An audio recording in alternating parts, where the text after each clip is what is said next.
Yo, yo, yo. What's good? What's good? It's Stormy B-Man, and I am back. Welcoming you to Nerds on Culture, the Stormy B-Man, for this Monday, November 3rd, 2025. This is number 140 in the series of our Nerds show and broadcast. And this evening, we are going to talk about a 1981 feature sci-fi, then at the time epic, Clash of the Titans, with special effects done by the famous, renowned Ray Harryhausen. That gentleman was responsible for so many films that brought imagination to reality. It was like he had a depth of understanding of how to go and transition that from a page of art to making it live and mobile on cinematic experiences. So we're going to talk about this film a little bit. Some of you may have heard of the remake Clash of the Titans from, I think it was 2012, something like that. But we're not talking about that one this evening. And that had a sequel called Wrath of the Titans. And we may get into those films at a later time.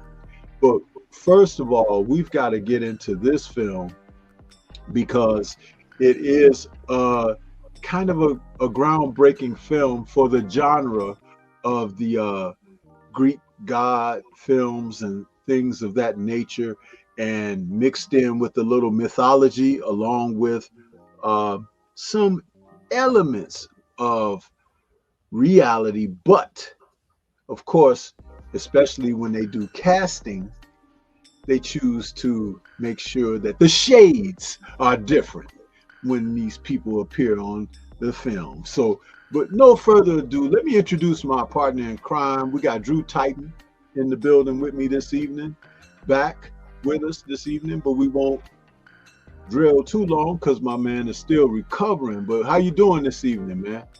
I'm okay. I'm okay. I didn't move today, Stormy. I didn't move today. I got up this morning, you know, did my normal, well, not my normal. I start my morning when I roll out of bed. I usually start with 50 push-ups, but can't do that. Not now. So, you know, got up, got freshened up, did my live. And I said, you know, I should go out, go for a walk, and I gotta make this calls. I said, you know what? I'm not doing a mother effing thing. I'm gonna sit in my man chair right behind me, and I got everything ready for the week. And I just relaxed, you know, called the parents, and I took it easy. I ate a little bit of food. I ate a little more food than I'm supposed to eat today. Well, but, you know what? Let me stop you right there. You sound like me, and I ain't even injured. So you may want to take some damn notes. Yeah, man. I'm like, damn, you talking about how I start my day off. Yeah, man. I just relaxed. I just relaxed, and I said, you know, let me just heal up, and I'll be, you know, moving and shaking next week. Next week. I'll be moving and shaking next week. You know, it's the birthday week, and my wife has some things planned, so you know, I'm not gonna be on air for about 4 days, probably 4 days. It'll probably do you some good. You might not even have to take your BP medicine. You know what I'm saying? Yeah, right. Sheesh. You know what I mean? Like, oh, baby, I feel kind of good. Oh, I wonder why. Yeah, so you know, I'm just gonna be like relaxing and just taking it easy, man. Taking it easy. And well, don't worry, we'll have plenty of BS for you when you get back. You know, that just means I might have to take a little extra, you know. But I got some high water boots, they call them, so the socks won't get soiled, you know, because hey man, it's getting thick out here. Ain't no lying about that. Nah, that's true. That's true, man. I'm you know, I'm gonna do some short videos, but the live streams I'm gonna chill for the next, like, not this week, but next week, of course. You know, so you know, but I'm gonna be around, but you know, not as active, because I'm just gonna, you know, I got a lot of things I'm doing, so you know, it is what it is. I'm around, but the rest is much needed. I ain't gonna hold you, because ladies and gentlemen, we're content creators. We don't and I'm not firing shots at any of my brothers or sisters. We're not reaction channels. We don't just click on something and watch it and comment on it. And that's not to talk about anyone that does it, because that does take work.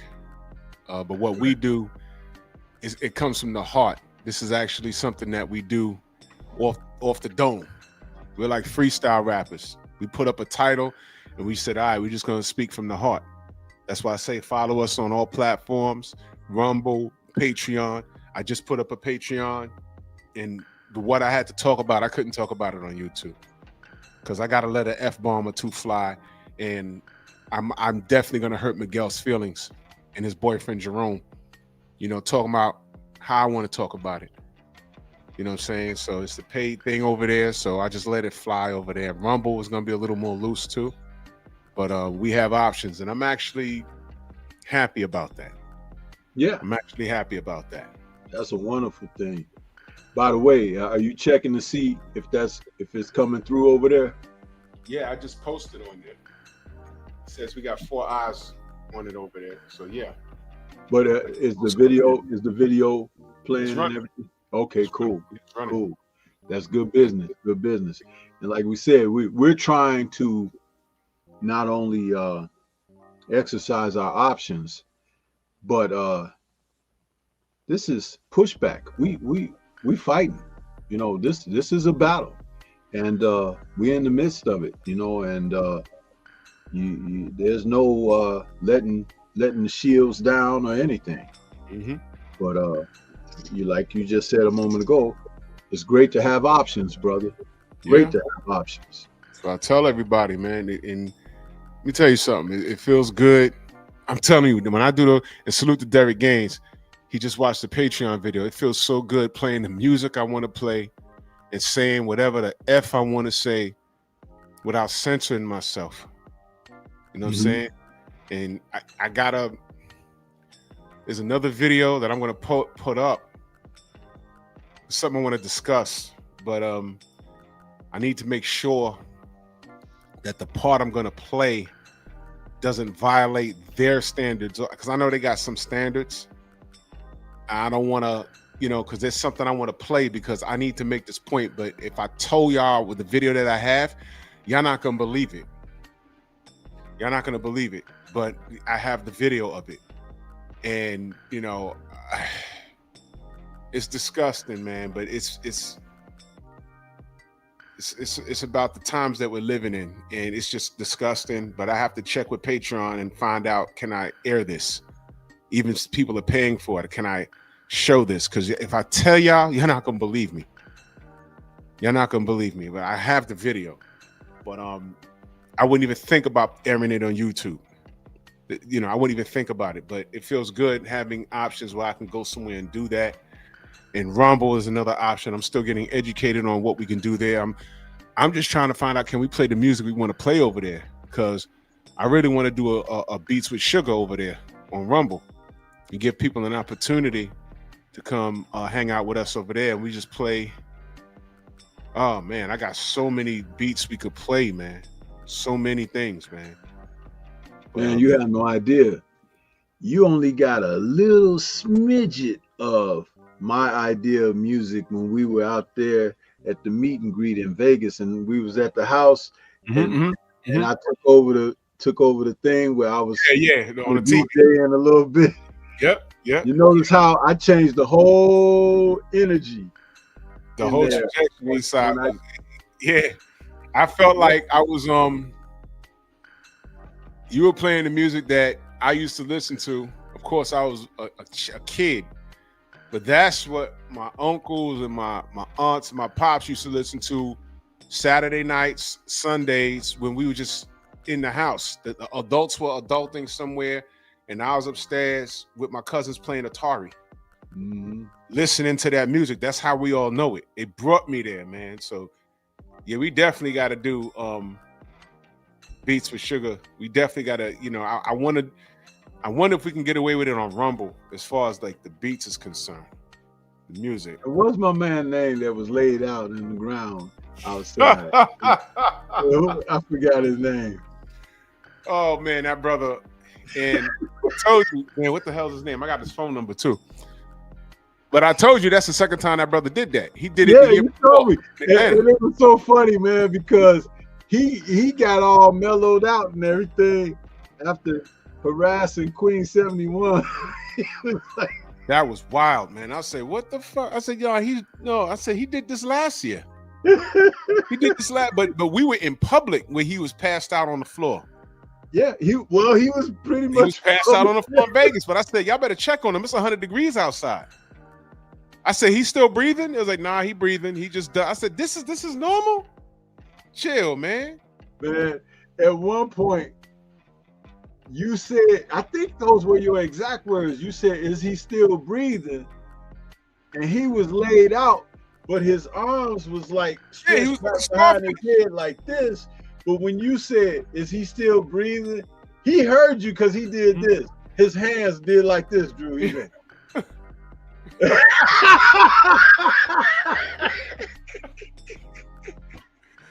That is...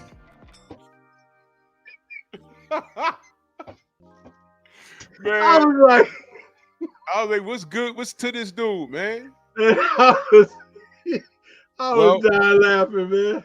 Well, next year we in New York. I'm gonna let him off the rip, man. Don't do all that drinking until you know you're not moving from wherever we at. You know what I'm saying? Because they literally had to mop him up in Atlanta, and I forgot who he rode with back to wherever he went, but that was crazy. That was crazy. I was like, chill, buddy. Good. Yeah. Let's get into our topic for this evening. How did you come across Clash of the Titans? Oh man. Well, first of all, it came out in 81, so that was 6. My brother got 5 years on me. So of course, our minds are blown by things like this.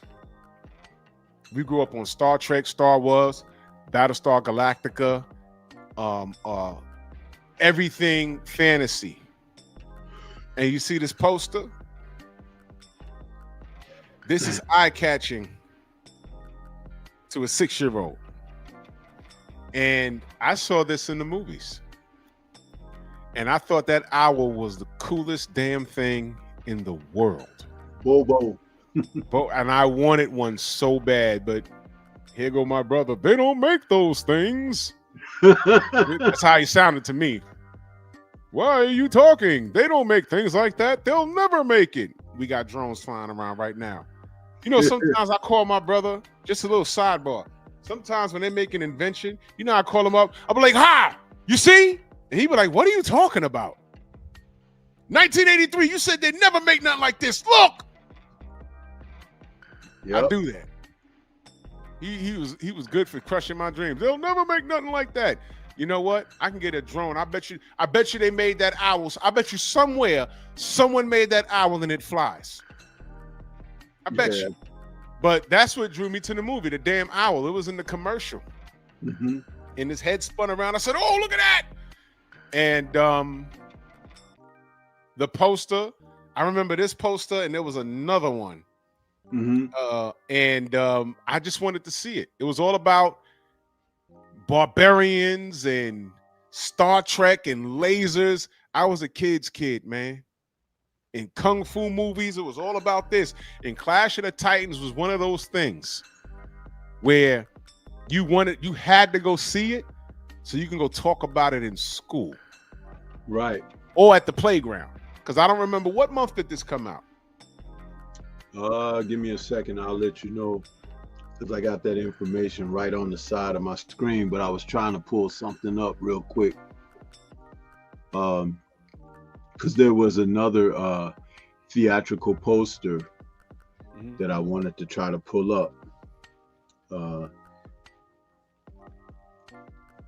This came out in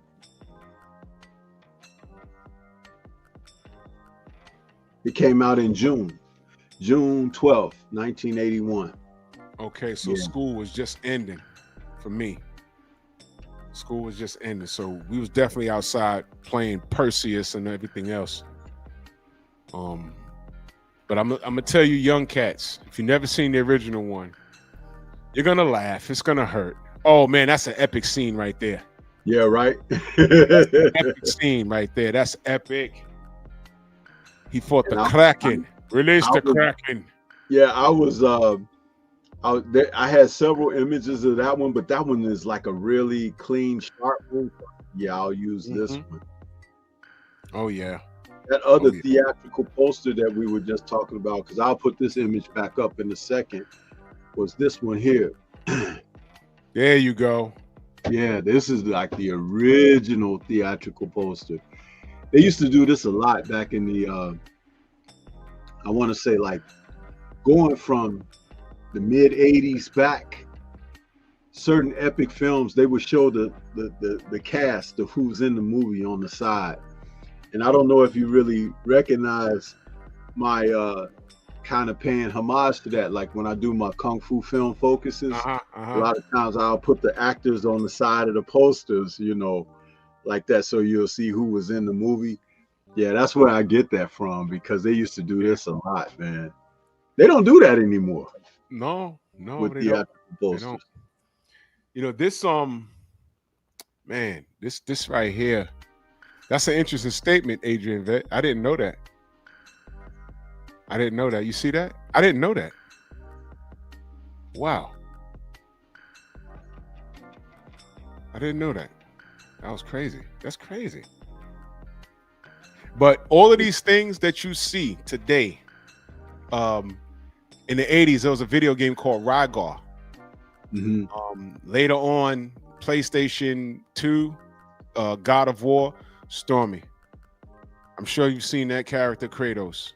Yeah, of course. Jesus Christ, that's a deep story, man. You can watch the whole game play on YouTube. From the first God of War all the way up to the PS5. It's a thing of, I'm amazed. God damn, man. He beat the Greek gods, and then he ended up fighting Thor. It was crazy. But Adrian's right. That Medusa head bothered me as a kid. That messed with me. And again, you young kids, if you go back and watch the original one, you're gonna die laughing. You know what I'll tell y'all to do? Make your TV black and white when you watch it, so you won't feel as bad. Make it black and white. You're gonna laugh at us, but you gotta understand, back then, that's what we had, and that's what we dealt with. You know what I'm saying? And we knew it was fake. But you remember he fought the what was the horse demon's name with the horse feet? The Centaur. Yeah, man, that was badass back in '81. Yeah, that was badass. That was, Ray Harryhausen was very famous for those kind of creatures and everything. In fact, yeah, you know, I think we should do a show on the Sinbad films too, because he did the special effects for those films. Like one of the amazing scenes that was so well done that even to this day he's famous for was when Sinbad was fighting the skeletons. Do you remember that? Yes, I do. He was having a sword fight with all these skeletons trying to kill him. They had swords, and then he had the one-eyed Cyclops in there. Yes. And then from the one-eyed Cyclops, he ended up having that other beast, the Centaur, that had he had a horn on his head and everything, but he had hair and everything. But the Cyclops, they were talking about how he created these creatures. They used to use he used to build these like do you remember erector sets? Yes, I do. Oh wow. Dude, I was a my Lego dad robber. bought me one when I was a little kid, and I used to make all kinds of stuff for that. It was a little more serious than Lego. It was a lot more serious, actually, because you had to actually screw things in and piece them together. But he would build frames, a skeletal frame for his creatures, and they had full articulation. They were metal frames that you can move. They had joints and everything, and then over them it was like a rubber that he would cover the frames with, and then he would add hair and eyes and details, teeth or whatever, if the creature had it or called for it. And they used what was called at that time stop motion animation. And it was like you would move a character, like I think they said like a tenth of a second or whatever, every couple of frames or whatever. And that's how you would get those characters. And sometimes in the final movement, they seem like they're moving like this. Yeah. But he was so good at that. And some of those characters that he made were amazing. Like, remember Pegasus, the flying horse? Yes, I do. Dude, that was like, and they had like a real horse and then the animated horse that had the wings on it. Right. You know, like with the close-up shots, it was like a real stallion, you know? It was white.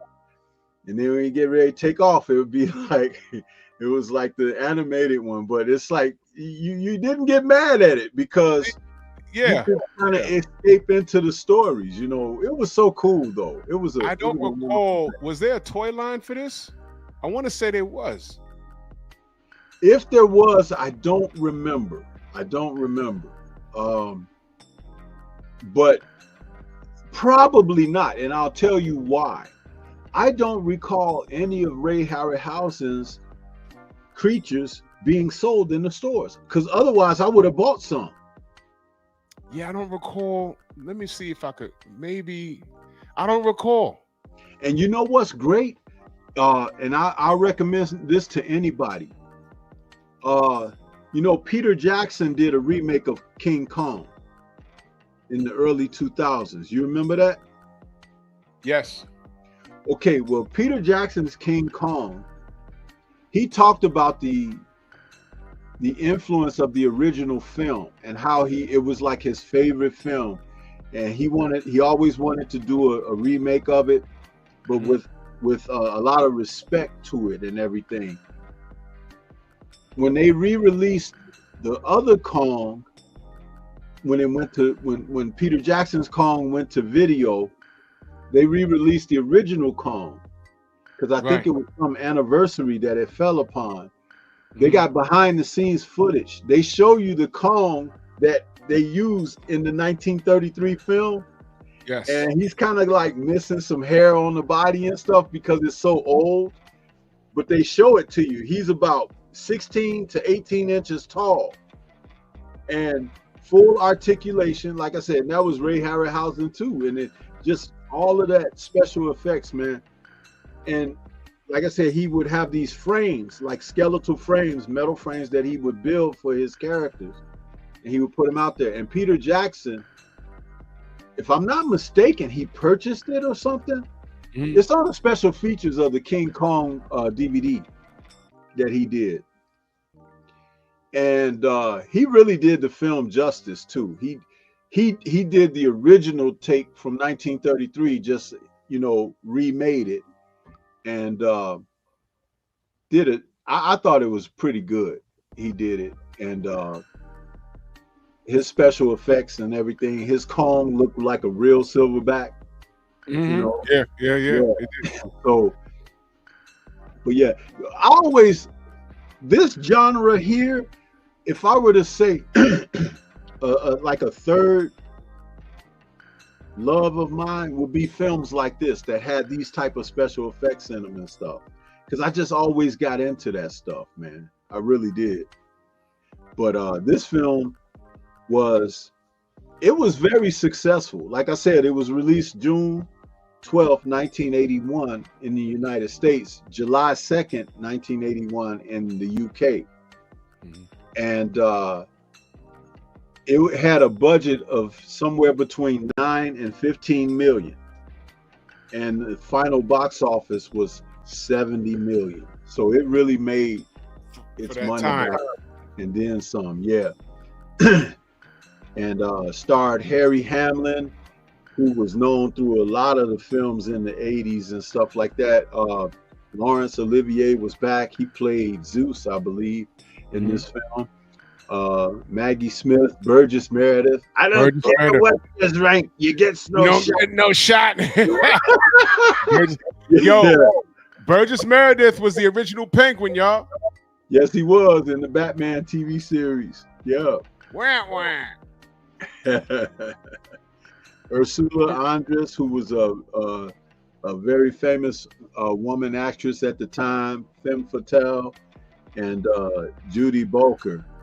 But this movie was pretty good. It's an epic fantasy adventure film directed by Desmond Davis and written by Beverly Cross, loosely based on the Greek myth of Perseus, starring Harry Hamlin, Judy Bolker, Burgess Meredith, Maggie Smith, and Laurence Olivier. The film features the final work of stop-motion visual artist Ray Harryhausen, who also co-produced the film alongside Charles H. Schneer. I didn't realize, now thinking back, because I didn't see too many like these kind of films after this was his final work. I think he might have passed after that. It says it's an international co-production between the US and the UK. Clash of the Titans was theatrically released June 12, 1981 and grossed $21 million at the North American box office, making it the 11th highest grossing film of the year. A novelization by Alan Dean Foster was also published in 1981. A 3D remake of the same name was released by Warner Brothers on April 2nd, 2010. That's why I said 2012. So I was off a couple of years about the remake, Clash of the Titans. So there we go. You know, this film, let me reveal some of the stuff about the special effects. It says Ray Harryhausen used stop motion animation to create the various creatures in the film, including Calibus, his vulture, Pegasus, and Boo the mechanical owl. Dioscelos, Medusa, the scorpions, and the kraken. Stephen R. Wilk wrote that though the film story sticks closer to its sources than any other interpretation. Check that out. Didn't I kind of allude to that earlier? I said facts and fiction and some true elements, but I said they got the shades wrong. So here it is. They're saying, and I hadn't even read this. I'm reading this live. I didn't pre-read this, so I'm learning as you all are as I read it. It says one of the creative liberties taken is Medusa's biology, which differs from any previous representations, ancient or modern. With the lower body of a snake rather than legs, Harryhausen's Medusa has been called one of the most recognizable characters in model animation cinema history. Two identical models of Boo the mechanical owl were made, one that contained remote controlled motors that allowed it to move when handled by the actor, and a stop motion model because the movements of the live action model were more limited. Roger Ebert called Clash of the Titans Harryhausen's masterwork. Harryhausen was also a co-producer of the film and retired from filmmaking shortly after it was released. Okay, so he retired. He was just done with that because he had been doing it. Like I said, it goes all the way back to like 1933 when he was doing King Kong. So it goes on to say, despite Bobo's similarities to the droid R2-D2 of the 1977 film Star Wars, Harryhausen claimed that Bobo was created before Star Wars was released. The BBFC, reviewing the film for certification in 1981, said Harryhausen's effects were well done and would give entertainment to audiences of all ages, but might appear a little old hat to those familiar with Star Wars and Superman. The stop motion Troglodyte figurine used in Sinbad and the Eye of the Tiger was cannibalized to make Calibos. The stop motion Ymir template used in 20 Million Miles to Earth was also recycled to make the Kraken. Now remember, I was just saying he used some of those former creatures for different productions. Right. Now, when he talk about Sinbad and the Eye of the Tiger, that figure there, Calibus, that's the Cyclops. Yes. And the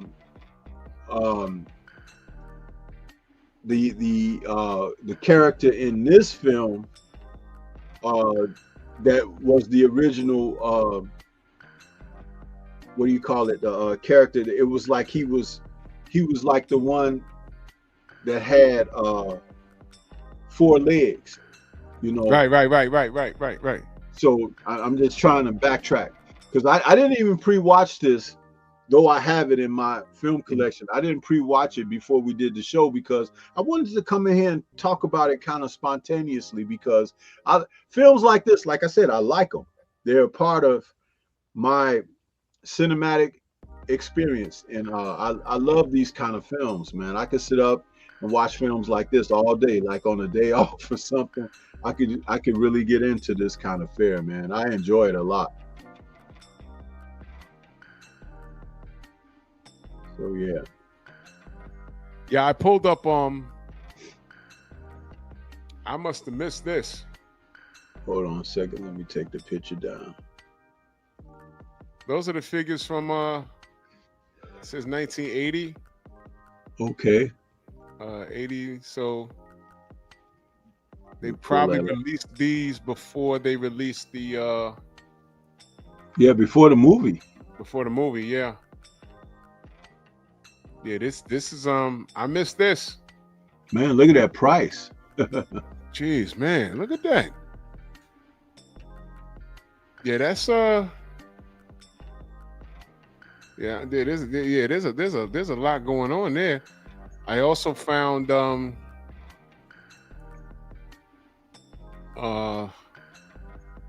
yeah, this one is broke up. This one got a leg missing, but they got the dude with the horns on his head. The senator. Devil's Boatman. The Devil's Boatman. Man, I missed all of this stuff. Because I would like to have had it. I know me. Well, you know what that means? It's just that we didn't have like now with the internet and everything, you could pull stuff up, but like I guess it would affect regionally too where you are.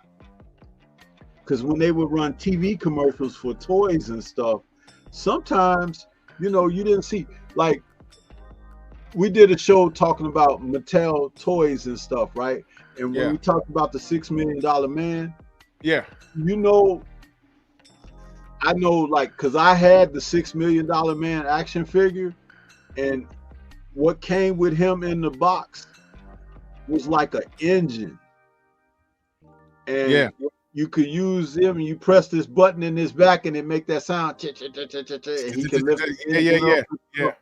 And he had these little computer-like things. You could put one in his arm and one in his leg. Okay. And he had one eye because you look through the back of his head. It was like a I remember that. Yeah, you could look through like because his bionic eye. But what I didn't realize until like after I had him for a while, that they had made an Oscar Goldman, his intelligence officer, agent officer, and then they had made that the John Saxon, kid. Yeah, what was his name in the show? Because I forgot. Yeah, wasn't that creepy when he knocked his face off? His face off, yeah. Oh. And they made a figure for him, and I didn't know until several years later. And I had grown, you kind of outgrow those toys, right? And I don't buy that no more. But it's like by the time I found out that they had made the John Saxon figure, that was probably maybe 6 years later or something. I got a cousin that's about 3 years older than me. He had that one and the face came off. Yeah.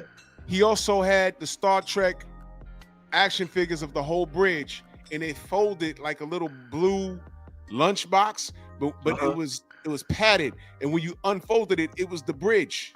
Yeah. Kirk, Spock, Sulu, Uhura, and Scotty. In that, it was crazy, but the $6 million, I forgot his name in the show, but John Saxon's character, the face came off. I remember that. Oh man! If I'm not mistaken, it started with an S. His character's name. That was a cool ass episode. Google it real quick. What was John Saxon's character's name on $6 Million Man? Because it should come right up. Okay. Man, I'm looking at these toys. I never saw these toys, bro. Yo, that Kraken. Yeah. I do recall seeing that. Major Sloan. Sloan. The robot Major Sloan. He had another name. John Saxon was a friend. What was his name?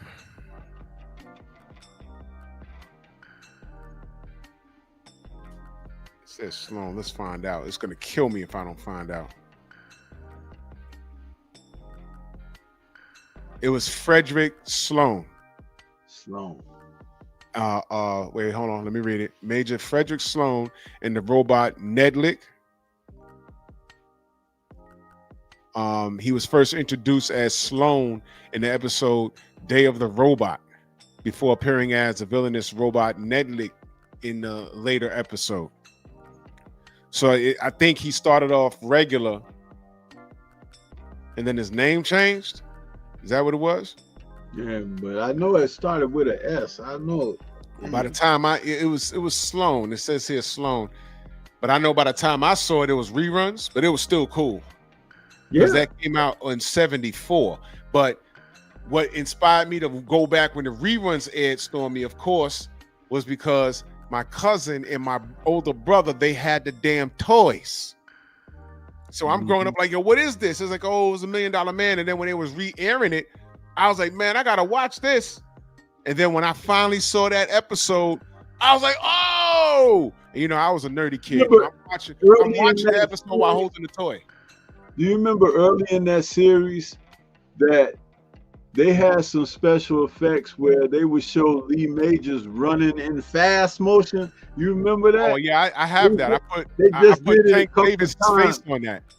Yeah, they did it a couple of times, but most of the time they would show him running in slow motion. You know, that's supposed to be like for you to keep up with him, you know, because he was faster than a car or whatever. But yeah, that was so cool, man. $6 Million Man was a cool ass show. It was. Highlight what Derek Gaines said, man. I like what he said right there because I have something to say about that. I like what he said right there. He says, is it me or the movies with stop motion had better storylines? I'm going to say yes, Derek. Yeah, I would agree too. Because the special effects were as such where, you know, they did the best they could, and it was they had to tell the story on. They had to tell the story. We relied on the story. So they would work as earnest as they could on the special effects for believability's sake. Yes, but they had to take what was on the page and bring it to life. So yeah. So absolutely. I agree, Derek. Yes, you're right on that. And we had better storylines, had better acting. Whereas today, with all this AI and you know, all of this stuff this amazing things we can do today, a lot of the stuff lacks in storyline. You understand? So I would agree with that. And also, Adrian, about the Medusa, I don't think they've done a better Medusa than the one that was in this film, because I've seen them, you know, redo Medusa in different stories and stuff like that. But in this film, she was amazing. Yeah, she was frightening. Yeah. She was frightening, man. I'm trying to find this video.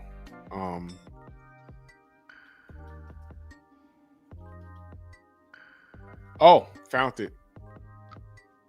That's why I had put this image up here where he had finally taken her down, because she was, you know, oh my goodness. And then when they showed what she was doing to people, oh man, that was bad. How she would, you know, end them for looking at her, man. And do you remember when they first unveiled her hair, her head? Oh yeah, that was bad, right? Stormy, you can see it? Yeah, hold on a second, let me take this image down. I'm a jerk for this. You can see it? Yeah.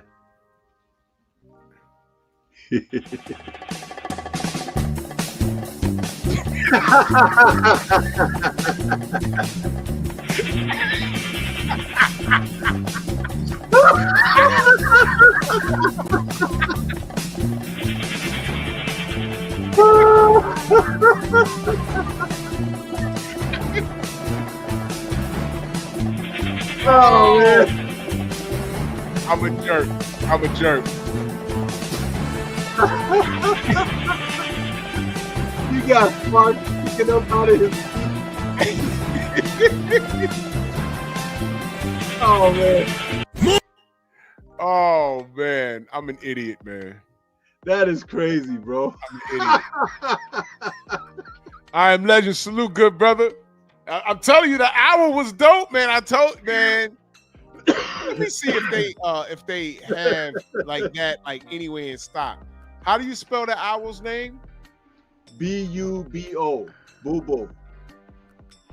B-U-B-O? B-O, yeah. Stormy. Yeah. They have it. Oh yeah? They have it. They have it. I'm gonna send this to my brother.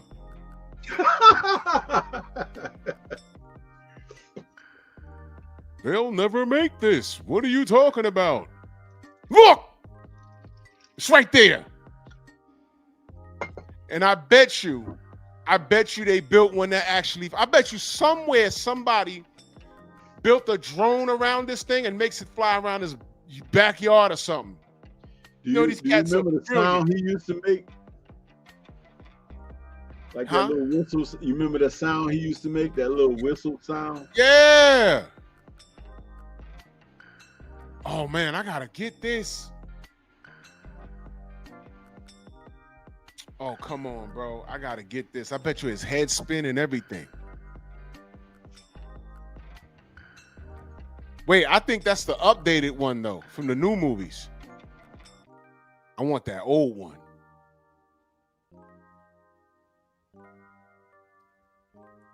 Nah, I need this, Stormy. See? Every time I get on this show, I think it's something that I want. Nah, I need this. Yo, look at the Kraken right there. Ooh, that's scary. Ooh.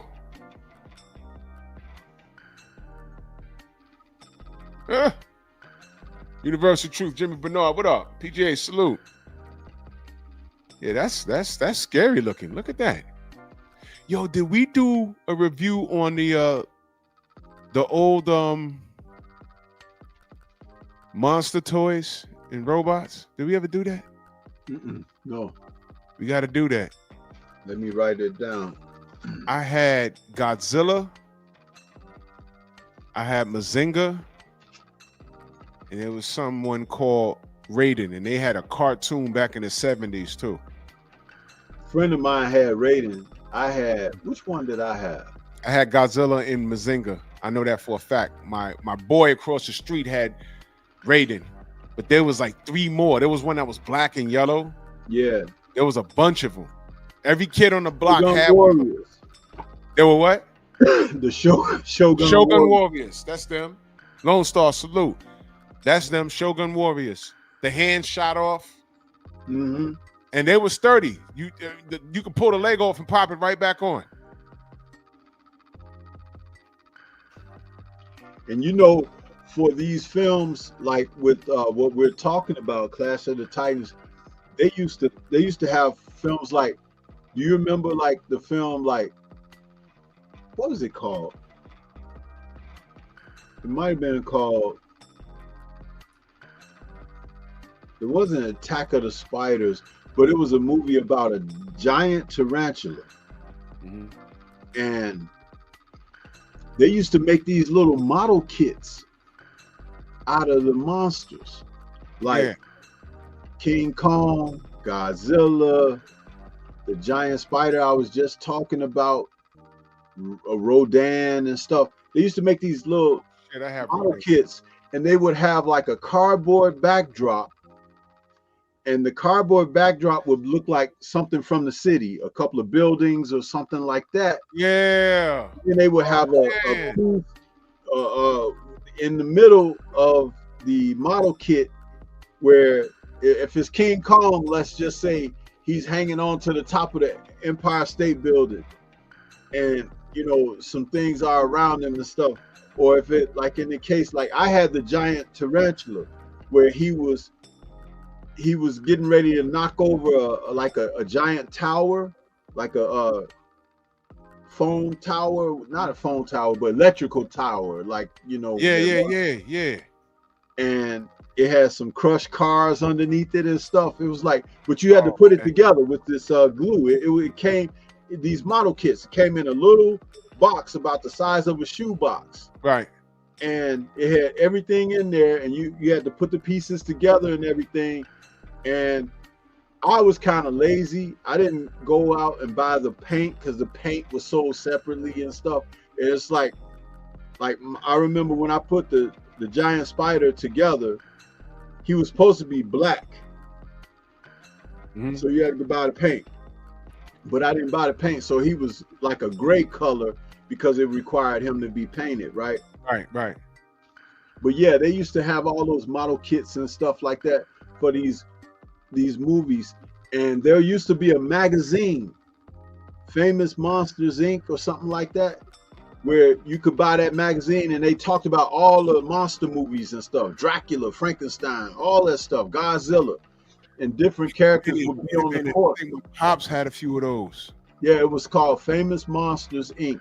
It's a very old publication that was around a very long time, probably up into the 80s. But it's like, I used to have a few issues of that, and sometimes on the advertising page, they would have those model kits in there. And there were so many, and when they were painted the correct way, they looked so cool. Oh man, there was nice, so many cool. And we need to talk about some of those things, because the models looked more realistic. Yeah, it looked more realistic than the toys. Yeah, toys today that I do see, they have model. They look like models, but the way they're made, the things that they do amazing. I'm like, man, if this thing was, and you know what, the kids of today don't have the patience to put together model kits. They don't. They don't. That's what made it fun for us. Like you heard me say earlier in the show, remember erector sets? Yes. It required, dare I say it, brain patient. Patient. You had to putting together a model, and you had to paint it. That took time, but you admire your work. It's like, you draw like I draw. You ever spent the whole day just drawing something? Yeah. And you just keep adding to it. I turn around, I get up 8 in the morning, I'm drawing. I turn around, the sun going down. I'm like, damn, I've been at this all day, but I keep creating. And it's a fulfilling feeling. And ladies and gentlemen, it's the same thing when we do content. Yep. I can't fair use everything. I like to create stuff. I like to create the music. I like to create my conversation. Sometimes I'm doing that when I'm doing my videos, You might see it as a 5 to 7, sometimes 8, because I used to do my videos longer, but now I keep them under 7 minutes, pretty much, 5 to 7 minutes, But to put together that video, it takes several hours, because I'm like finding my images, I'm finding the music, I'm finding out the points, talking points that I want to make while I'm doing the video. The point is, it's fulfilling. When you get it out, it's fulfilling. You understand? Yeah. That's a creative mind, and unfortunately, there's not that many creative people out here. And these kids, by the way the world is designed, there's no patience for it, and that's why they give them more of that. And as to what Derek Gaines was saying, they don't have the patience for great storyline. They don't appreciate it. Everything is a shortcut. You just throw some goddamn good AI up there, and they're off to the races, and they're running, which is why we'll look at a movie like, man, the animation is great, the AI is great, but the story's horrible. Marvel Phase 4. I don't have nothing bad to say about that. Derek says I had Godzilla and all the Shogun Warriors. Did you brothers know that one of the Warriors had a cartoon? It was called Transar Z. That's Mazinga. Transor Z was Mazinga, but when it came to America, it was called Transor Z. But that was Mazinga. He had a spaceship that flew out the top of his head. But the toy, there was nothing removable there. Oh yeah, I remember that, man. And salute to Lone Star Steph. He said that he followed over there at Rumble and can't wait for me to put more content. Yeah, man, these are options. And you guys, please subscribe to my Temple of Culture and Entertainment channel too, because I'm over there. This is simulcasting over there, but I'm trying to give you guys more. When we're doing this kind of stuff, not so much boxing, I'm trying to find places to plug it in for you. You know what I mean? So if you ain't for the boxing, you can go there just for that stuff. And the Kung Fu thing is just its own thing. So you see this, Stormy? Let me pull it. I gotta increase the page so I can see it. Oh yeah. Now right now. Now, in Japan, there's something called the Bandai Museum. the one Stormy, in if the I go there, middle, I'ma pass with the out. V on his chest. Which one is that? That's Mazinga. That's Mazinga. That's the one I had. I had that. I couldn't think of his name. I had that.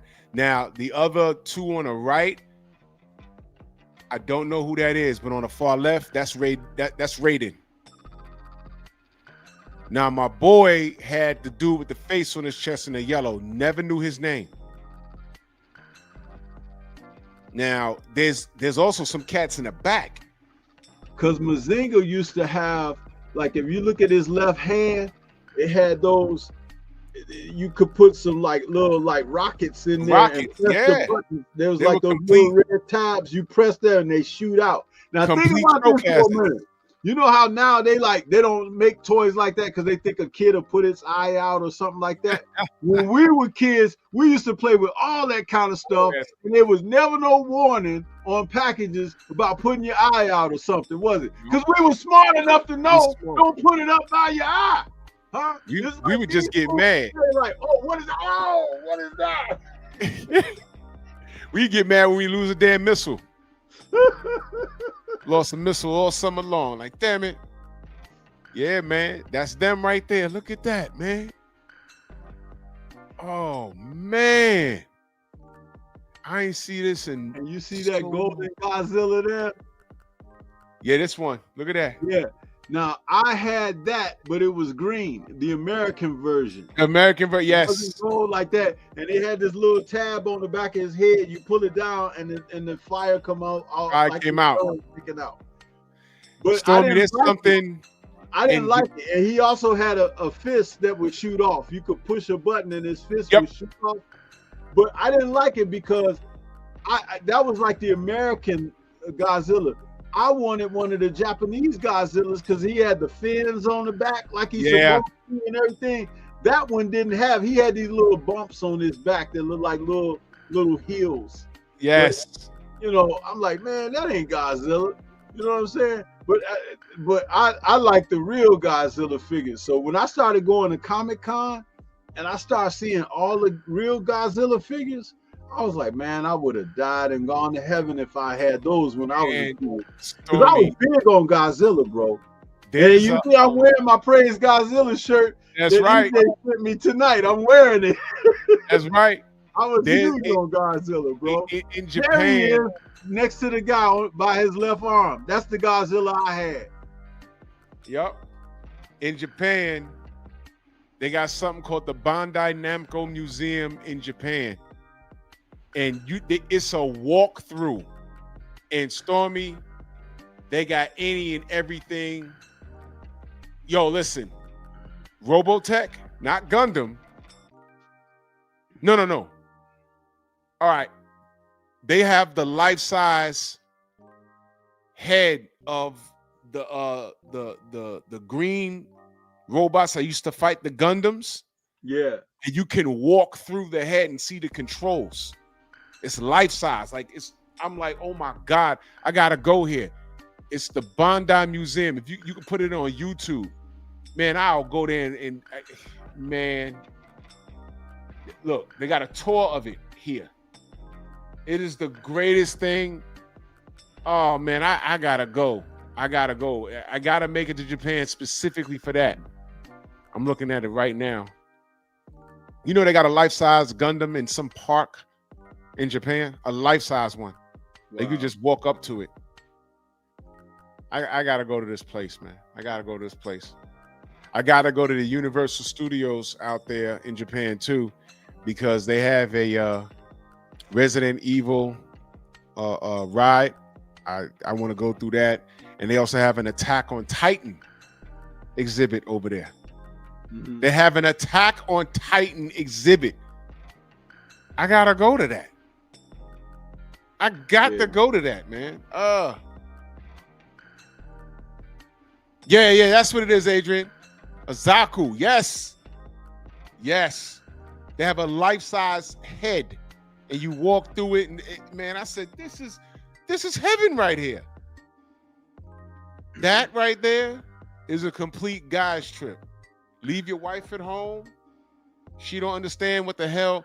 This is my childhood in my early teens. What did I do with my Godzilla? Like, what the hell? So that's Mazinga. That's the one I had. And that's Raiden on the right. That's Godzilla right there. And the dude on the red and blue on the far left, I don't even know who that is. But I've seen it before. Oh, man. Childhood was lit, man. Let me see something. Bandai Museum, Japan. Look at this. Look at that. Life size, look at that. Come on, man. Come on, man. You don't want to go to this? Look at this. Come on, man. Come on. Yeah, that's awesome, man. That's life size right there. That's crazy. Look, Goku's hanging out outside. Just chilling. Come on, man. There's a dude that I saw. He passed through my job. Look, there it is. Look, there it is. That's pretty cool. Oh, God, I gotta go. And that's in Japan? That's in Japan. Oh, you know there's something on, I want to say it was on Netflix. Tell me if y'all saw this. On Netflix, it was a story about the guys on the other side of the war that were fighting against the Mobile Suit Gundams. Uh-huh. And it was telling their side of the story. And when the Gundam showed up, they couldn't beat him. And when he was blowing up those robots, I mean, people were dying. And they were like, yo, the Mobile Suit is here. What do we do? And he was kicking their ass. And they were trying to survive. Turns out the person operating the Mobile Suit was like a kid. It was a kid. And it was crazy because they ended up killing him at the end. It was sick. I think I saw it on Netflix. It was crazy. And it made the Gundams look like they were evil because you're seeing it from their side of things. It was crazy. Great story, too. Adrian said it's one of the side stories of the 1 year war. Yes, sir. Yes, sir. I watched that. I said, man, that's pretty sad. It was like tragic. Like, oh, shit. Because you never think about it. You never think about it like that. It's like the guy swoops in. He starts blowing up all of these other mobile suits. You never consider that there's people driving those suits and they're getting killed. Yeah. And then you that one episode, that series, you're looking at it from their perspective, and it's like, yo, my man just got killed. He was in that mobile suit. Oh, snap. That's crazy. And sidebar. I'm getting a little sick of these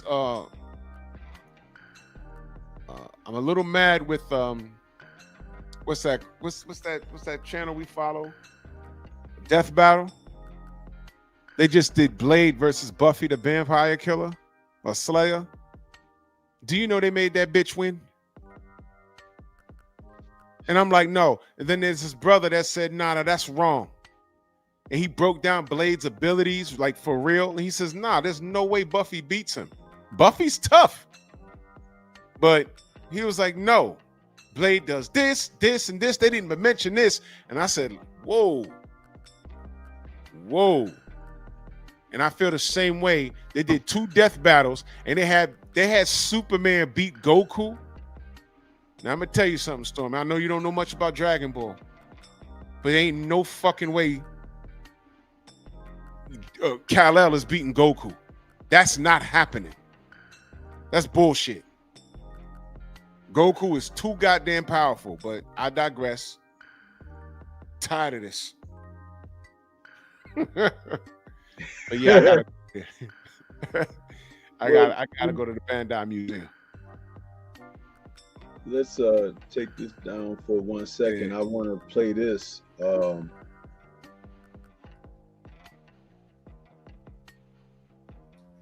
Back to Clash of the Titans for a moment. Provide him with suitable weapons. Weapons of divine temper. A helmet, a shield, sword. Find and fulfill your destiny. The myth. Made him invisible. The magic. The mystery. The majesty. Destroy Argos! Let loose the last of the Titans. Metro Goldwyn Mayer presents Clash of the Titans. The good. The evil. The danger. The daring. How may a mortal man face and defeat the Kraken? Clash of the Titans. The combat. The courage. The splendor. The spectacle.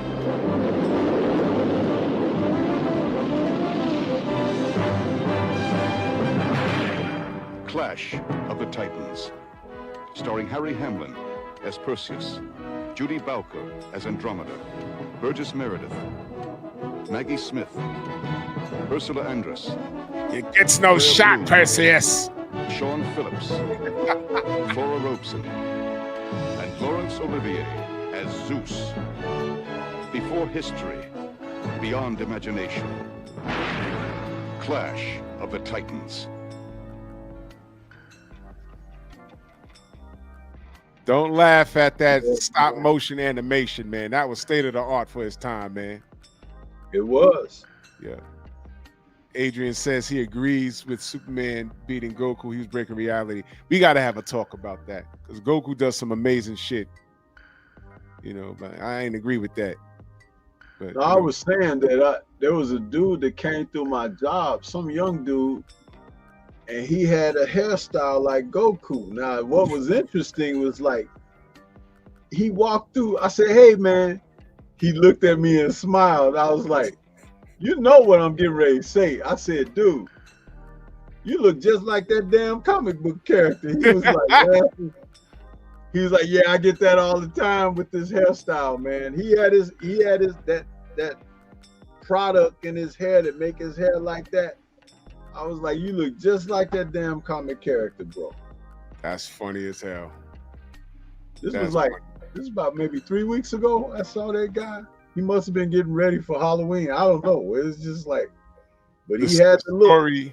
The story is with the Saiyans is that when they're born, their hair just grows in those particular styles. They don't cut it like that or nothing. That's just how it grows. You know, that's the story with them. But there's only one bald one named Nappa. So, you know, that's the only bald Saiyan that I've ever seen. And salute to that brother, TV, because he been calling Terrence Crawford. He been calling Bud. He said he was Bud went the Ultra Instinct on his ass. I said, oh my God, man. And you know, Bud don't do his hair out again in those locks. Yeah. Stuff, man. So it's like, when he said that about Bud, it made me laugh. You know, I was like, he called that perfectly. I just got a notification for his thing too. I wonder what he got going on. Yeah, that's funny as hell. Aki, salute to Aki, man. Cool dude, man.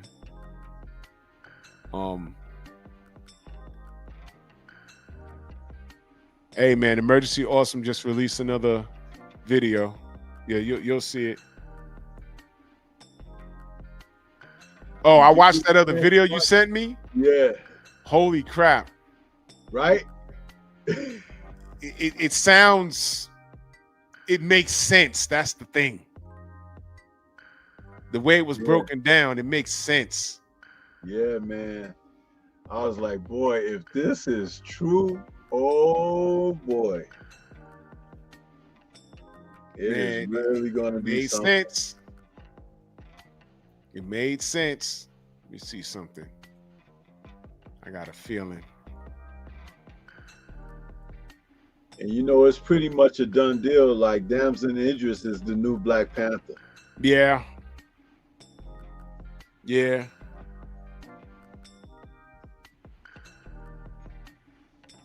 Uh-oh.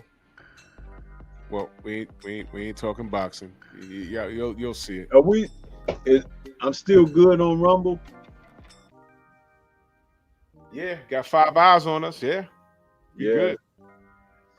It's pretty cool because we got our views are stretched out across all 3 channels. It's on this one, the Temple of Culture and Entertainment I got on my tablet here, and then you can see the Rumble over there. So that's great stuff. And I want to say thank you to everybody that's come over to Rumble and signed up with us and following us over there, because believe you me, it's going to be a great outing for us to be able to move our content around and have options, you know. And I want y'all to think about that. Yeah. Oh, thank you, Adrian Vet.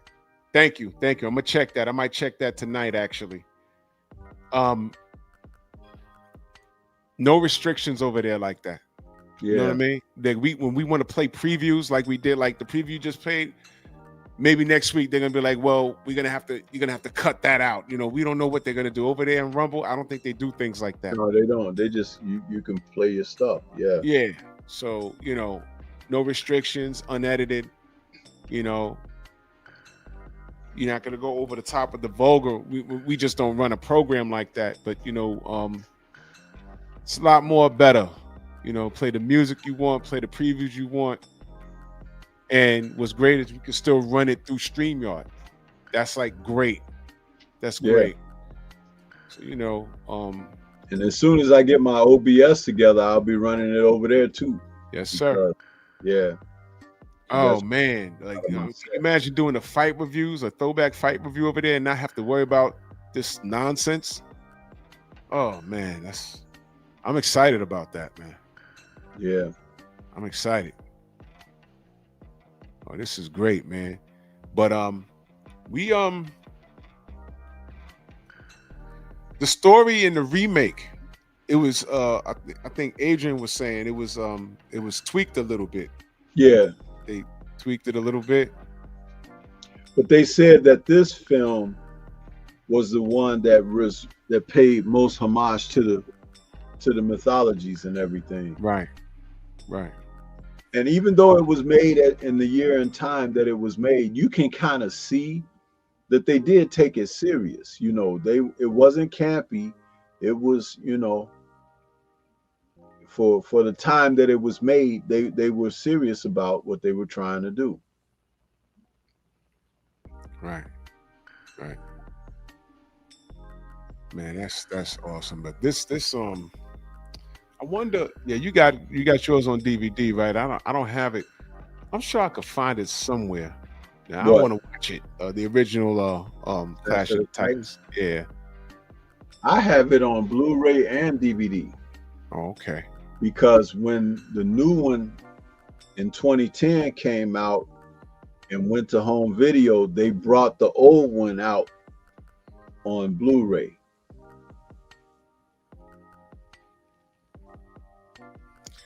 How does it look on Blu-ray? Oh, it looks pretty good. Like, you remember Flash Gordon when they did that and they remastered it on Blu-ray? It's kind of like that. Did we talk about Flash Gordon the movie? Yeah, we did a show on Flash Gordon. We sure did, didn't we? Yep. Oh man! And you know what? I'm pissed off because when I bought the Flash Gordon DVD Blu-ray steelbook, right? And then a few months later, they released it in 4K. I was like, man, you guys you just released the damn thing, you know. So I'm not buying it again, but it's like I know it looks awesome on 4K. You know what I mean? I haven't seen Flash Gordon. What year that came out? 80 what? I think that was 80 or 81 too. That was one of those soundtrack by King. When that came out, I saw that in the movies, right? But watch this. when it came out on VHS, that was one of the movies, right? My Uncle Gary, that was one. He had one of the first VHS. It was him and his boy. They were the only two. We were the only two houses that had it on the block, right? They fell off a truck allegedly, so we didn't ask no questions. But we were so fascinated with the thing. You want to know how old it was, Stormy? The remote had a cord that plugged into it. It wasn't, Yep. I had one of those VHS players, man. Right. And the tape went in the top and you pressed it down. Press it down. And one of the first movies he had was Flash Gordon. And you know what the second one he got? Robin Williams as Popeye. Great film. Oh, yeah. Great film. We got to do a show on that. We got to. Let me tell you something. For all the work that Robin Williams was noted for, that film was severely underappreciated at the time that it was made. The critics killed it. But dude, it was a movie based on the cartoon, and it was live action, and it was perfect because Robin Williams brought Popeye to life. I was like, I couldn't believe it. Even down to the arms and the forearms and the forelegs, you know, the bow legs. Yeah. He was something else, man. He played the hell out of that role. And then the other guy, the older dude from, if I'm not mistaken, is that the old guy that was from Lost in Space? Yes. He played the Pappy. Poop Deck Pappy. And Popeye's father. And they both look just like the characters. They brought those guys to life. Of the pages of the comics. Dude, we got to do a show on Popeye. Let me write that down. Yes. Popeye. That's an underrated film. I saw that in the movie. Played Olive Oil. She played her perfectly. That was brilliant. Like Olive Oil. And what's his name? That's crazy. Because the dude that played the King of the Hawkmen in Flash Gordon, that's the guy that played Bluto. Bluto, yeah. Oh, man. He had both of those on VHS. And I watched that for like, every time I went to my aunt's house, I was watching that. Man. There's another movie we got to do. And I've written it down already because it popped in my mind. I just wrote it down. The first DVD I ever bought of a film, a movie, was Russell Crowe's Gladiator. Wow. Yeah, I watched that movie so many times. Gladiator. Let me ask you something. When that movie came out, I remember the buzz around it. It was like a big deal. Like when it was being released. And I was trying to figure out why was it such a big deal. It wasn't a bad film. But I was trying to figure out, like, I was like, man, you know, what? Well, you know, sword and sandal flicks were so popular, going all the way back to Kirk Douglas and Spartacus and stuff like that, which Gladiator took a lot of elements from.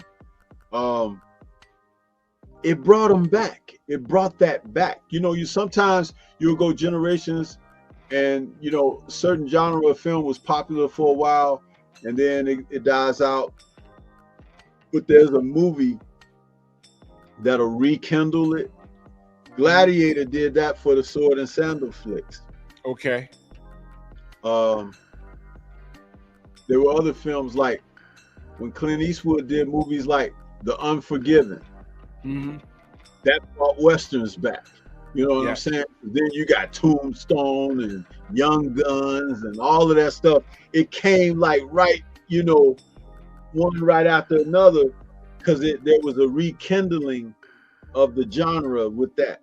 Just like Crouching Tiger, Hidden Dragon brought American interest back to martial art films again. He was able to come through with that. You know what I'm saying?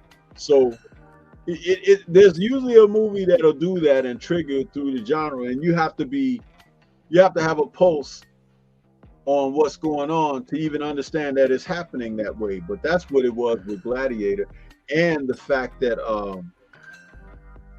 what's his name? Tony was it Tony Curtis passed away during the making of the film. You know, because he was playing that guy that was overseeing them at the at the Coliseum and stuff. Right. And when he passed away, he still had a few scenes to shoot in the movie, and that was one of the first films that they used CGI to finish his role off in the movie. Yeah. They didn't completely finish it, but they used a couple of shots and altered shots, scenes he had filmed already, and they altered it and played around with it and made him in the movie where he didn't never even play in the movie. So it's like, yeah, that was something that was Stormy. I'm thinking, damn. That's why I love this show. Best weapons in films. Yeah. The iconic weapons in films.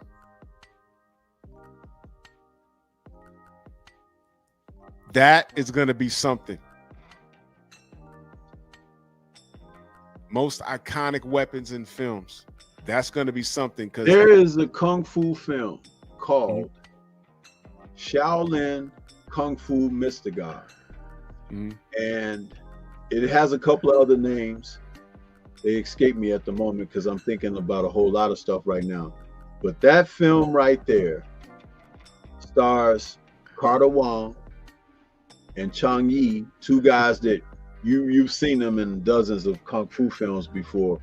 But Chang Yi is playing a villain in this. He's a rebel from Shaolin that's trying to help the Qings destroy Shaolin.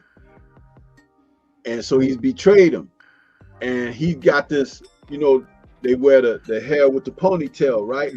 Yeah. Well, he got this Reed Richards like gray hair on the side like that. It's real distinctive. And he looks pretty cool with it, right? But he got these weapons that they call the Bloody Birds.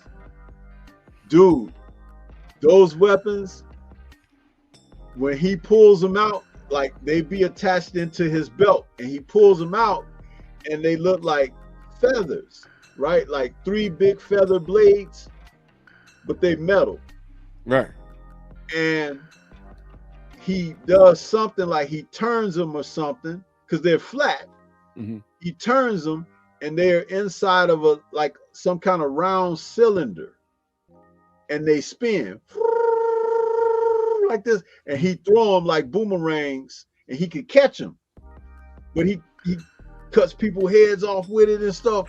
Dude, it's cold-blooded. It's like, so when you said that's one of the coldest weapons that I have seen in movies, it's almost as bad as the Master of the Flying Guillotine. Flying Guillotine. Oh man, but that's brutal. They call his the Bloody Birds. Look that movie up, Shaolin Kung Fu Mr. God. It should be on YouTube or something. But it's cold-blooded, man. You see that dude pull those weapons out. Was that the son? You remember the Sonny Chiba movie where he had his son and he was a samurai? I think was that Sonny Chiba, and his son had the carriage, but the carriage had blades on the wheels. No, that's Shogun Assassin. That's Shogun Assassin. Yes. Yeah. That they call that Lone Wolf and Cub.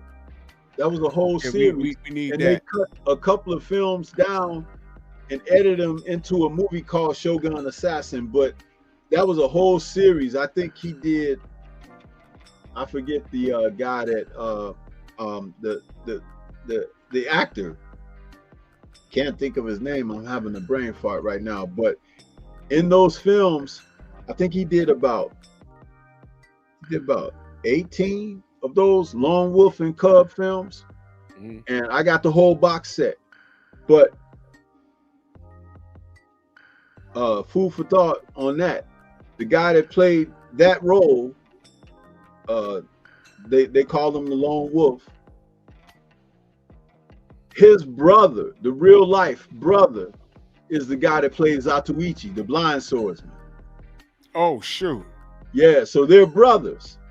And that's crazy. They Zatoichi had a ton of those films that he made. Zatoichi, there's even one called Zatoichi versus the one-armed swordsman played by Jimmy Wong Yu. Oh wow. Yeah, check that out. So Wow. we can talk about a lot of stuff. Oh wait, one more.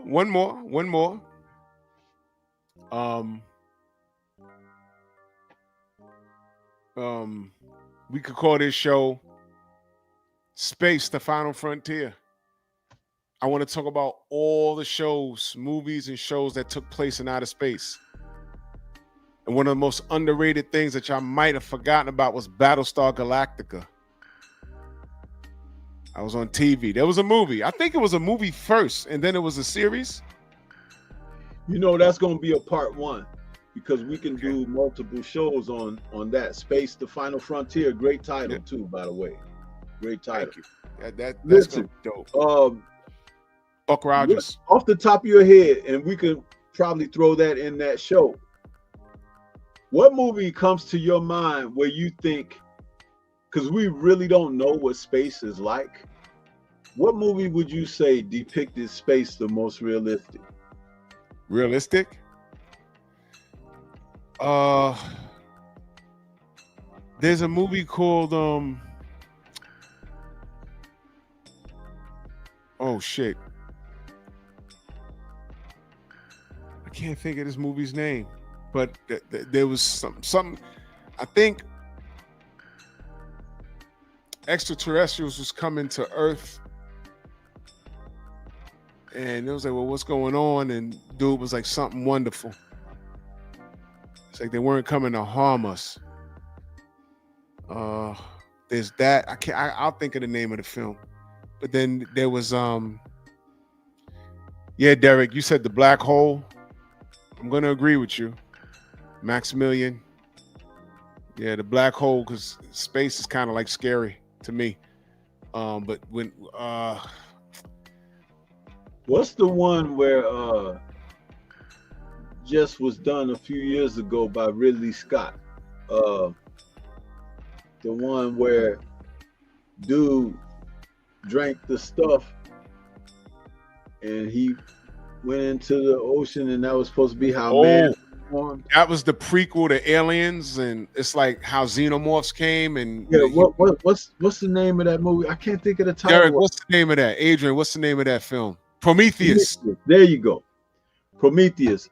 Oh, that movie there, bro. I'm gonna tell you, when I watched Prometheus, I was sitting there like, you know, because I understood what they were trying to say, but I was like, man, they came up with it had my wheels turning.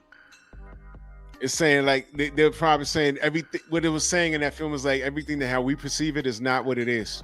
Right. And that's some scary shit. There was also a story in Marvel. I could never find it, but Apocalypse, the first mutant on Earth, but had like space technology or whatever happened to him, right? He was monologuing in a book, and I read this back when I was like in 8th grade. And he was telling this woman, nothing is what you think it is. Look at the things that you pray to. Think about it. The parting of the Red Sea, water into wine, walking on water. He was talking about Moses and Jesus. He says, all of those are my children. They're mutants. And I was reading that like, oh, snap. That's going to hurt somebody's feelings. Can you imagine? It wasn't God. It had nothing to do with God. Jesus was a mutant. You know, he said, who dies and comes back on a certain day? I brought him back. That's my... And I never saw that book again. I think people complained about it because this was like the late 80s. I said, oh, man, that's a tough pill to swallow. And I was thinking about it. I said, that's kind of dope, though. Moses parted the Red Sea. You know what? But that goes along with that video I sent you this afternoon. Like what they may be doing with Doomsday, Avengers Doomsday. Dude, that whatever, even if that's only a little bit of something that is going to be in that movie, that's enough to really make it like it's going to be far out. Far out. Sidebar, it's official. Netflix MVP, they dropped that debacle. I just saw it. Blue Blood. Oh, okay. Yep. So Good. So I'll cook on that tomorrow. It's good. And make sure you include what he had to say about Victor Conti. Yeah. Dude, that right there, that's one of the most ignorant things. You know, maybe the best place for him might be where they put them bars in front of you. Huh? I told, man, listen, I said that the other day, you know, Mike Tyson went to jail on some BS. I think that chick lied on him. What's her name? Desiree Washington. I think she lied on him. But at that time, Mike was doing way too much in the streets, a lot of things that didn't make the news. And the best thing for him was to go sit his ass down. And of all things, he went to jail over a lie, because that chick lied on him. But the law was itching just to put his black behind bars. And that was the best thing for him. He didn't do it, but they locked him up for it. But it was at the perfect time, because it was only a matter of time before somebody did something to Mike in the street. You know what I'm saying? And so he needed to have some reflection on his life. And that was probably the best, in hindsight, it was the best place for him. And this kid Tank, his mind not being what it is, his fans don't want to hear it, but the best thing for him is outside of the ring. He needs some counseling, or just stay out of the public eye, because he keep messing with these chicks, he gonna be in jail. And these chicks, they got dudes that look to make names for themselves. I'm like, man, they ain't gonna fight Tank, or they ain't gonna fight him fair. They're gonna do what happens if Tank get jumped in the street? He can't beat everybody up. These dudes is human. What if someone says, oh, I ain't fighting this kid, he come too close, bang, now he get blicked off. Now what? Listen. Yeah, man. This stuff happens, bro. That Hector Camacho. Yeah. And he went to Puerto Rico. He went home and that happened. He was in his hometown, and that kid from the Steve Harvey show that played Romeo. You know, that was right up here. Yeah, it's like, dude, it's like you playing with fire. You know, you out here, and them little folks that covet you and hold you and celebrate you and all of that, they ain't gonna be able to do nothing for you. And when you not here no more, they gonna step right over you and they'll find something else, whatever. That's right. Notice I said something else, not something else. Something else. That's right. You're just Mr. Right Now. That's all. That's all. So, you know, he'll figure it out, and I'm not wishing him harm, but when he puts himself in those situations, and I talk about it, don't call me a hater. I'm just gonna say, hey man, I told you this was gonna happen. All you guys did was enable him. But we'll talk about that tomorrow. Derrick Gaines Action.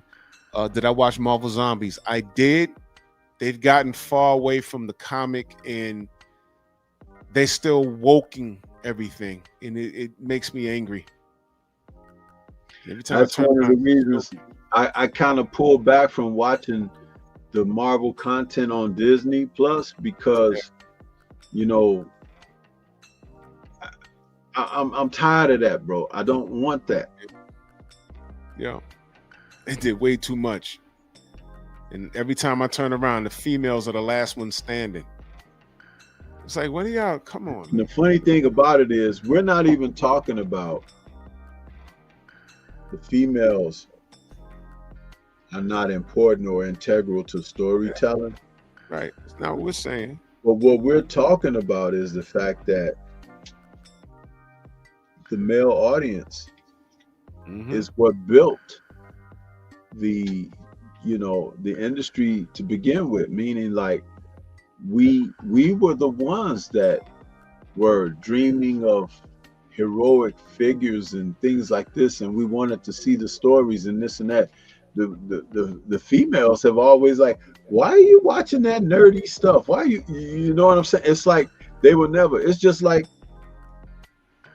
a perfect example of this is this: the WNBA. Who's in the stadium? The majority of them are dudes. And where are the women to support to justify when they say that they should make what the men make and everything and all of that kind of stuff. Where they at? They're at the NBA games. That's where they at. Doing what? Watching men. And trying to do what? Talk to men. Catch men. Catch them in a case. Get them caught up. Get to their rooms. And all of that stuff. Stop it. You know, come on. It's ridiculous. Freaking ridiculous, man. I saw this podcast where these two chicks was talking and they were trying to, they said, yeah, what do you feel about the MNBA? And I said, what the fuck is an MNBA? And somebody in the chat was like, oh, you mean the NBA? Yeah, well, that's the male NBA, and then there's a female NBA. I said, no, it's called the NBA. We're trying to create something. Strong ass woman, you created we created the WNBA, men. And y'all been on charity lines ever since. It's ridiculous. I already told them, I already put out an idea on how they could increase seat sales and stuff like that. They don't like it. But all you boss chicks need to show up there in droves and look as good as you can look on camera. And you'll get men going there to try and holler at y'all. Just like y'all get all dressed up to try and holler at these athletes. I don't see any men going to pick up chicks that you don't see any groupie dudes at the side door. Hey, ma, yo, can I take you out? Can you take me out? No, you don't see it like that. Man, there's 1,000,000,001 reasons why that place is failing. It's been a crashing ship and it's disgusting. Did you hear what 78 said earlier about the comment that he left on Clarissa Shields' page? Who's that?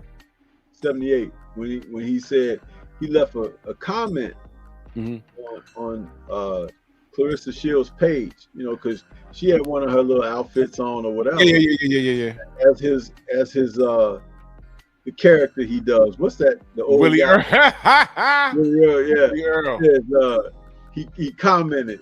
Willie Earl commented on Clarissa's picture. It was like, I want you and I gotta have you or something like that he said, right? It's just joking around, of course, Yeah. And he said he was inundated with all these comments.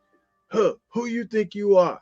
She don't want you. She ain't thinking about you. You ain't got nothing for her. It was like just all this, and all he was doing was kidding around, Dude. You see, these women create an environment.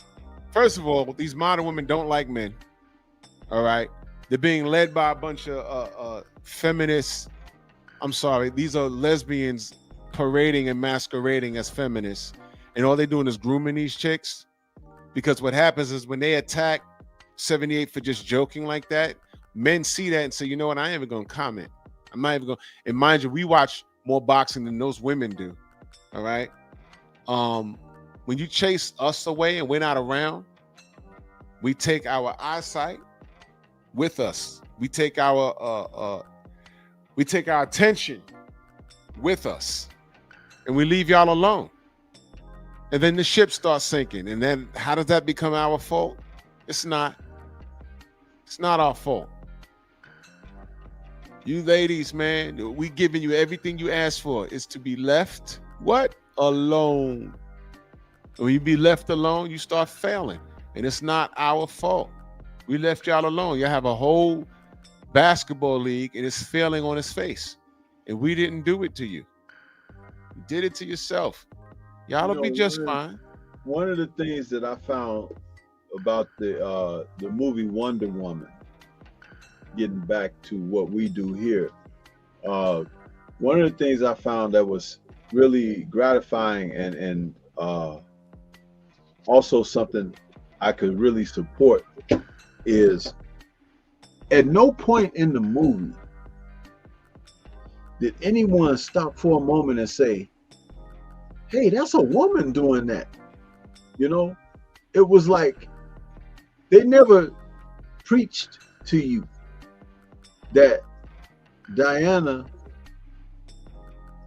is outstanding. That she's this or that. I mean, there were those who witnessed some of her feats and they kind of gaped or whatever, but it was never. Patty Jenkins did a great job of depicting that, because not only did that make people embrace the character even more, but it allowed what the character does and how they act and enact with people to be received.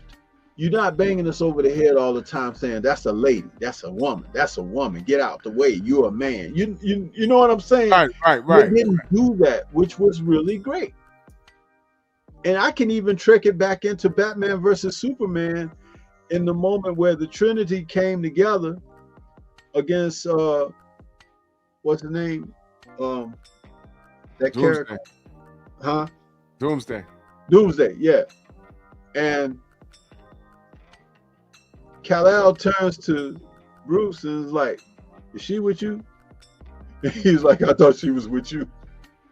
You know, but it was like, even they didn't be like, man, where are you from, woman, doing all this? You know what I'm saying? It was like, he just asked, is she with you? And Bruce was like, I thought she was with you. And nope. it was like, that was so cool. It was cool. I mean, hit us in the head with.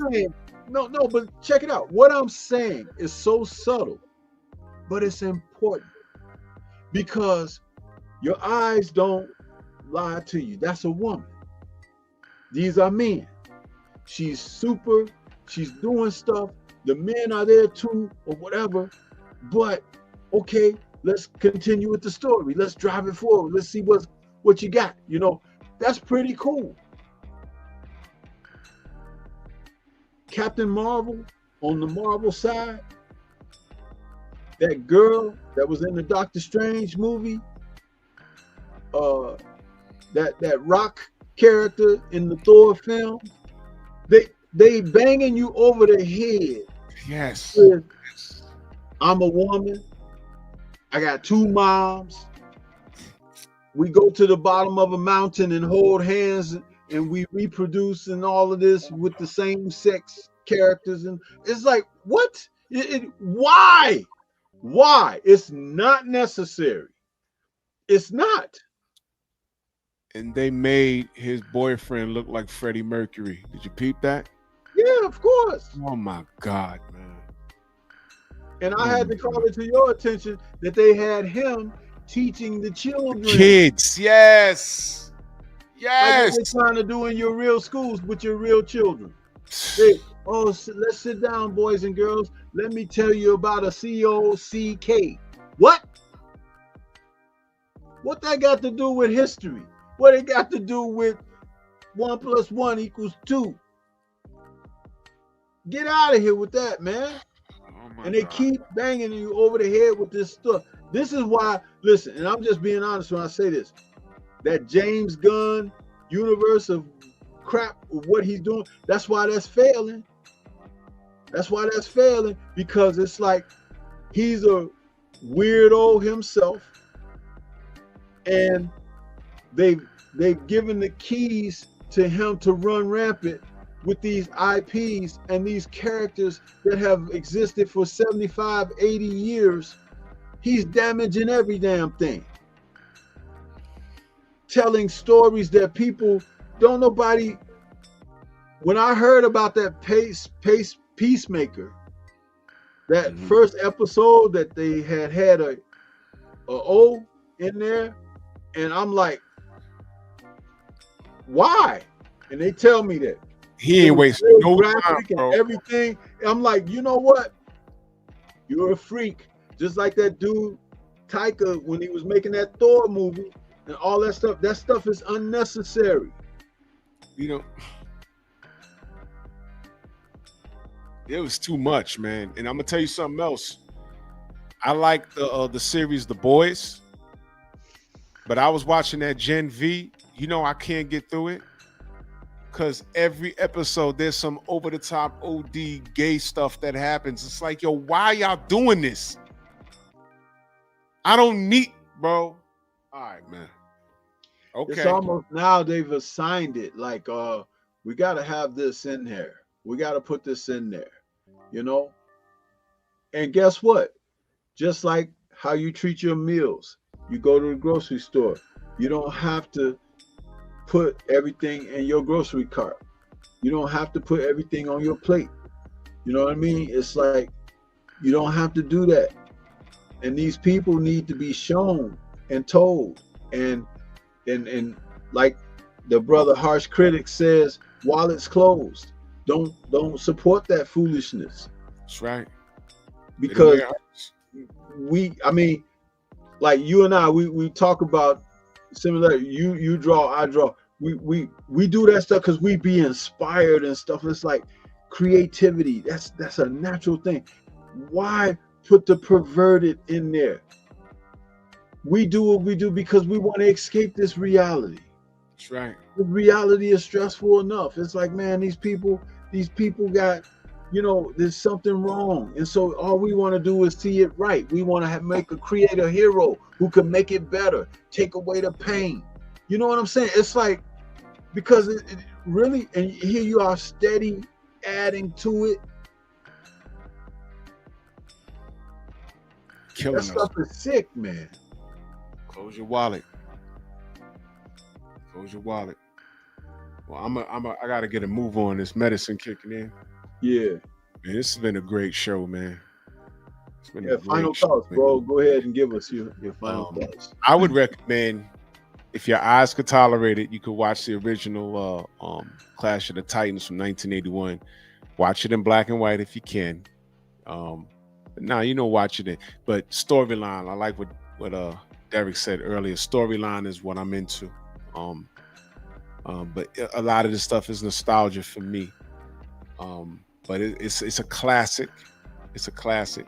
And I would recommend it.